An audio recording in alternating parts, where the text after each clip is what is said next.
দর্শক, বাংলাদেশের অন্যতম চিত্ত বিনোদন বা বাংলাদেশের অন্যতম পরিচিতি হচ্ছে সুন্দরবন। আর এই সুন্দরবন কিন্তু খুলনা, বাগেরহাট আর সাতক্ষীরা জেলা অংশ নিয়ে গঠিত। তবে বেশিরভাগ অংশ কিন্তু সাতক্ষীরা জেলার মধ্যেই পড়ে।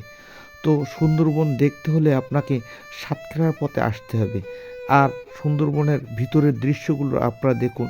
সুন্দরবনে রয়েছে গোলপাতা, গরান, কেওড়া সহ নানা প্রকার গাছ। আর সুন্দরবনে কিন্তু বনের ভিতরে জোয়ারের পানি প্রবেশ করে। আর এখন কিন্তু জোয়ারের সময়। বনের ভিতরে সব গাছের ভিতরে বা বনের একেবারেই ভিতরে কিন্তু কোমর পানি। আবার যখন ভাটা নামবে তখন কিন্তু এই পানি নেমে যাবে, তখন কাদা থাকবে, স্যাঁতসেঁতে পরিবেশ থাকবে। তবে এই সুন্দরবন আমাদেরকে সারা বিশ্বের বুকে পরিচয় করিয়ে দিয়েছে। আর এই সুন্দরবন থেকে আমরা কিন্তু আয় করি কোটি কোটি টাকার রাজস্ব। আর অপার সম্ভাবনাময় এই সুন্দরবনের এখন যে দৃশ্য দেখছেন তা ভাটা লেগেছে, কেবল ভাটায় পানি নামতে শুরু করেছে। আর বিভিন্ন গাছের দৃশ্য কিন্তু ফুটে উঠেছে। আর নদ নদী, অসংখ্য খাল বিলে মিলেই কিন্তু এই সুন্দরবন। বিল বলা যাবে না, বিভিন্ন খাল এবং নদী দিয়েই বেষ্টিত, বিভিন্ন ভাগে বিভক্ত এই সুন্দরবন।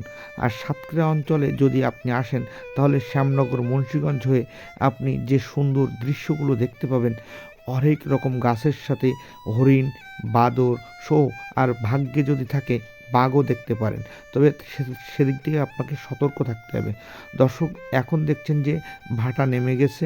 এখন কিন্তু সুন্দরবনে কিছুটা কর্দমাক্ত, দেখুন গাছের গোড়ায় কাদা আছে, পানি আছে, শ্বাসমূল আছে।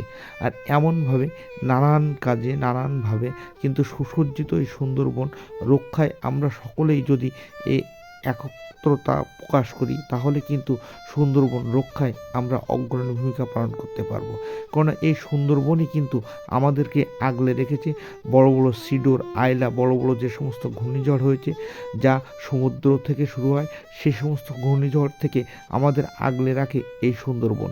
তাই সুন্দরবন রক্ষায় সকলকে সচেতন হতে হবে। আর সুন্দরবনের অপূর্ব এই সুন্দরী মায়াবী চেহারা দেখতে হলে আপনি সরজমিন যদি যেতে না পারেন তাহলে এই ভিডিওর মাধ্যমে দেখছেন গোলপাতা সহ নানা রকম গাছ।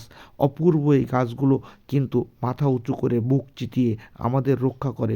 অপূর্ব দেখতে সুন্দরবন। আর এই সুন্দরবন দেখতে হলে আপনাকে নৌকা যোগে বা ট্রলার যোগে পাশ নিয়ে যদি আপনি যান তাহলে এমন সুন্দর দৃশ্য, গাছ উঁচু করে সবুজের মাঝে বেঁচে আছে তা আপনি দেখতে পারবেন। আর দেখার অপূর্ব সৌন্দর্য সুন্দরবন আমাদের অহংকার, আমাদের ভালোবাসা।